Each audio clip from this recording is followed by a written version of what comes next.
আজি সদনত প্ৰোটেম অধ্যক্ষৰ দায়িত্ব গ্ৰহণ কৰা শ্ৰী চন্দ্ৰমোহন পাটোৱাৰী ডাঙৰীয়ালৈ সদনৰ অলেখ শুভেচ্ছা আৰু ধন্যবাদ জ্ঞাপন কৰিছোঁ। আমাৰ বাবে প্ৰতিটো দিনেই এটা নতুন দিন, প্ৰতিটো দিনেই জাতিটোক সেৱা কৰাৰ বাবে এটা নতুন সুযোগ।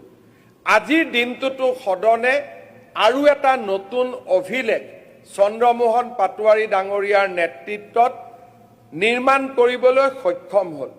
সদনৰ যি কাৰ্যপ্ৰণালী, সেই কাৰ্যপ্ৰণালীৰ ভিতৰত আমি অষ্টম অনুসূচীত উল্লেখ কৰা ভাষাসমূহতহে শপত গ্ৰহণ কৰাটো সদনৰ পৰম্পৰা বা সদনৰ নিয়ম। আমি সকলোৱে বিশ্বাস কৰোঁ যে অসমৰ ক্ষুদ্ৰ ক্ষুদ্ৰ জাতিসত্তা আৰু জনজাতীয় সমাজখনক আমি মুখ্য ধাৰালৈ লৈ অহা আমাৰ এক ৰাজনৈতিক দায়িত্ব। সন্মানীয় সদস্য টংকেশ্বৰ ৰাভা ডাঙৰীয়াই মোক অনুৰোধ কৰিছিল যে ৰাভা ভাষাত তেখেতক সদনত শপত লোৱাৰ বাবে সুবিধা দিব লাগে।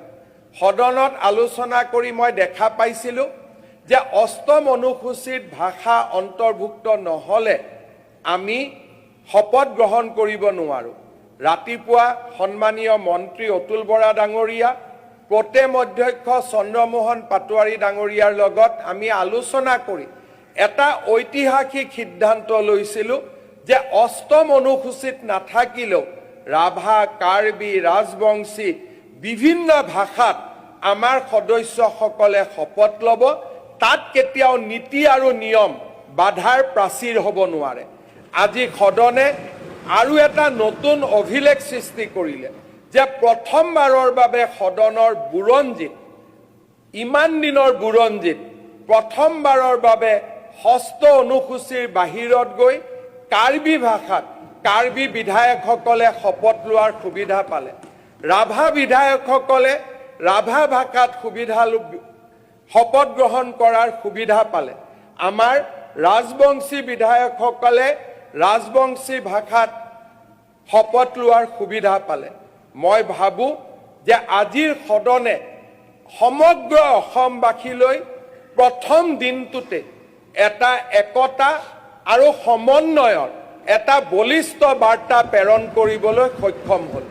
মই এই সময় উচিত আৰু যুগান্তকাৰী সিদ্ধান্তৰ বাবে প্ৰোটেম স্পিকাৰে কোনো সিদ্ধান্ত নলয় শপত বাক্য পাঠ কৰাৰ বাদ দি, কিন্তু ইয়াৰ মাজতো এক নতুন অভিলেখ সৃষ্টি কৰাৰ বাবে মই চন্দ্ৰমোহন পাটোৱাৰী ডাঙৰীয়ালৈও অলেখ অলেখ শুভেচ্ছা আৰু অভিনন্দন জনালোঁ।